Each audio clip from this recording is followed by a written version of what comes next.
Main topic है आपका, that is sterile manufacturing. इससे पहले जो हम लोग हेडिंग डिस्कस कर रहे थे that was bulk manufacturing.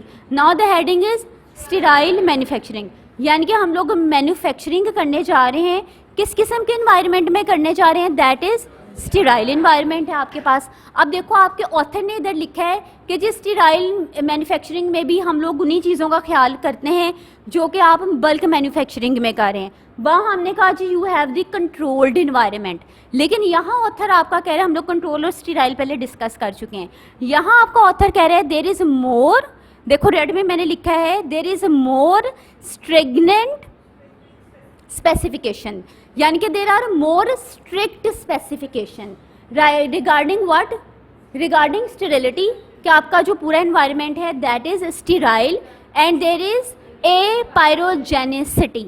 A pyrogenicity means इधर किसी किस्म का कोई पायरोजन नहीं है, पायरोजन फ्री आपके पास इन्वायरमेंट है। पायरोजन जी आप लोग माइक्रोबायोलॉजी में अक्सर पढ़ते आ रहे हैं। पायरोजन क्या है जी, ऐसा एजेंट जो कि फीवर कॉज करता है। पायरोजन के आपके पास एग्जांपल क्या है, दैट आर एंडोटॉक्सिन। एंडोटॉक्सिन्स क्या हैं, दे आर लाइपोपोलीसैकेराइड्स, एलपीएस कहते हैं। एलपीएस कौन रिलीज करता है, आपके ग्राम नेगेटिव बैक्टीरिया से रिलीज करते हैं। ग्राम नेगेटिव बैक्टीरिया की एग्जांपल क्या है, दैट इज ई कोलाई। बच्चों पायरोजन की एग्जांपल क्या है, एंडोटॉक्सिन्स। एंडोटॉक्सिन्स का दूसरा नाम क्या है विचार, लाइपोपोलीसैकेराइड्स हैं, यानी कि इनकी नेचर है। अच्छा ये लाइपोपोलीसैकेराइड्स रिलीज कहाँ से हो रहे हैं, ग्राम नेगेटिव बैक्टीरिया से। मुझे एक ग्राम नेगेटिव बैक्टीरिया की एग्जांपल बताओ, ई कोलाई। अच्छा जी हम लोगों ने डिस्कस किया कि आपके ये जो स्टीराइल मैन्युफैक्चरिंग है इसमें हम कह रहे हैं there are strict specification regarding sterility. हम लोगों को ए पायरोजेनिसिटी चाहिए, ऐसा हम लोगों के इन्वायरमेंट चाहिए that is free of the pyrogens. Clear.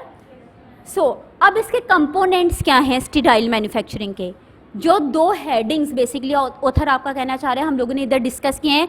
हम लोग एब्सोल्युटली हम लोग जो अपना स्टीराइल इन्वायरमेंट है इंजेक्टेबल्स के लिए हम लोग मेंटेन करते हैं।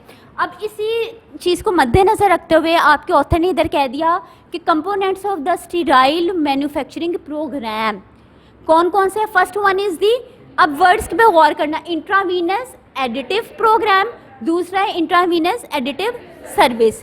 एक को उसने कह दिया दिस इज प्रोग्राम, दूसरे को कह दिया दिस इज सर्विस। अच्छा अब दोनों में से ब्रॉडर टर्म कौन सी होगी, प्रोग्राम।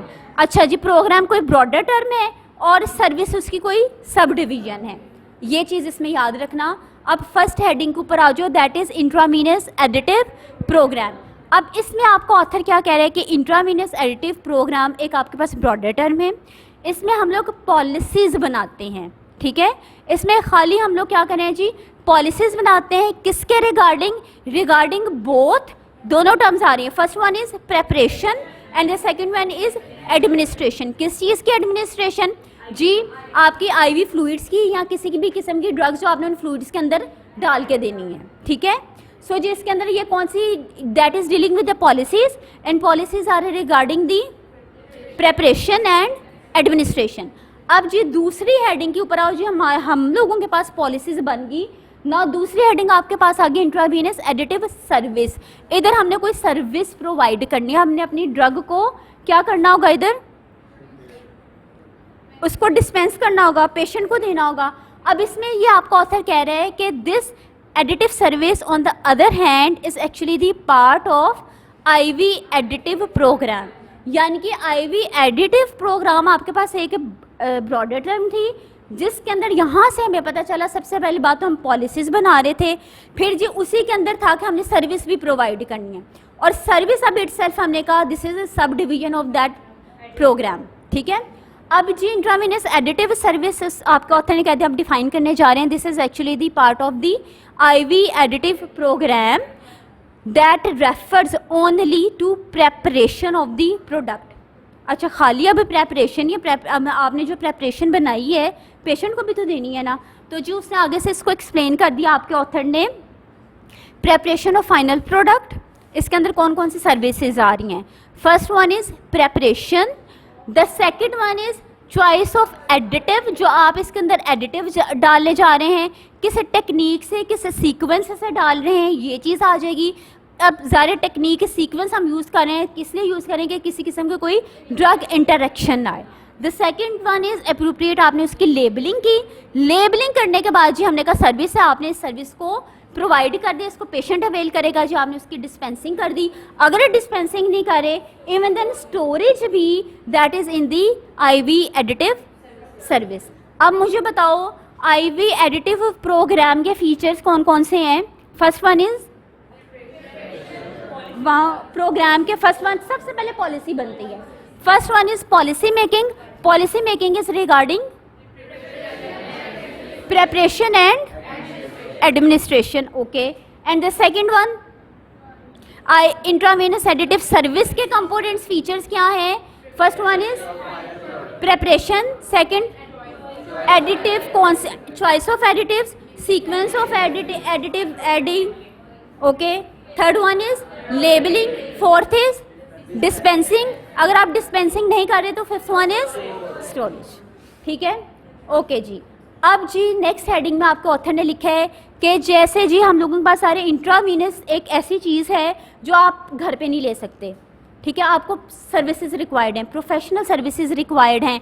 तो जी अब हम लोगों के पास हॉस्पिटल में कॉन्सेप्ट आ गया एडिटिव प्रोग्राम का, तो यहाँ जी हॉस्पिटल में कॉन्सेप्ट आया। और ख़ास तौर पे जी हम लोगों को मुश्किल, हम लोगों को मसला कब होता था, जब ये एडिटिव, जब आपको ये एडमिनिस्ट्रेशन ऑड आवर्स, यानी कि डे टाइम में ऑड आवर्स आ गए, फॉर एग्जांपल नाइट में करनी पड़ती थी।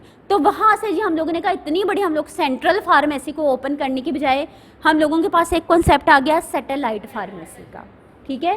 ऑड आवर्स की वजह से, ऑड आवर्स में ड्रग की डिस्पेंसिंग करनी थी, इस वजह से जी हम लोगों के पास एक कॉन्सेप्ट आ गया, that is the satellite pharmacy. अब सैटेलाइट फार्मेसी का स्टाफ को कौन सा होगा, मेन लीड कौन सी है, फार्मासिस्ट। फार्मासिस्ट को असिस्ट कौन करेगा उधर, फार्मेसी टेक्नीशियन करेगा। अच्छा जी, अब यही चीज़ आपका ऑथर ने डिस्कस कर ली कि चाहे आपका पीछे मेंटेनेंस रिकॉर्ड था, चाहे आप फार्मेसी रन कर रहे हैं, उसमें जी जो आपका मेन सुपरवाइज़र है दैट इज़ फार्मासिस्ट, और उसको असिस्ट कर रहा है that is the pharmacy technician.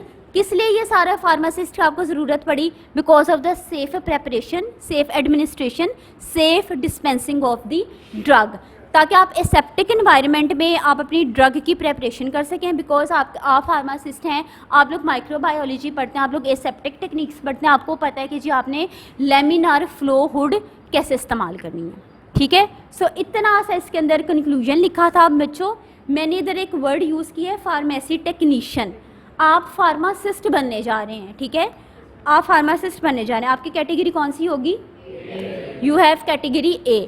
Pharmacy technician की कैटेगरी कौन सी होगी, that is category B।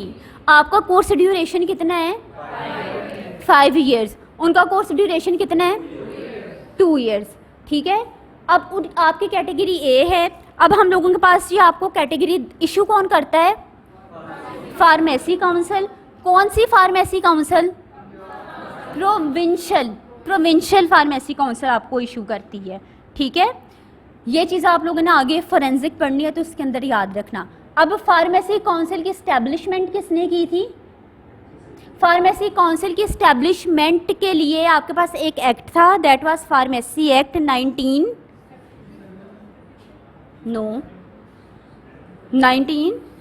1967, that was pharmacy act 1967।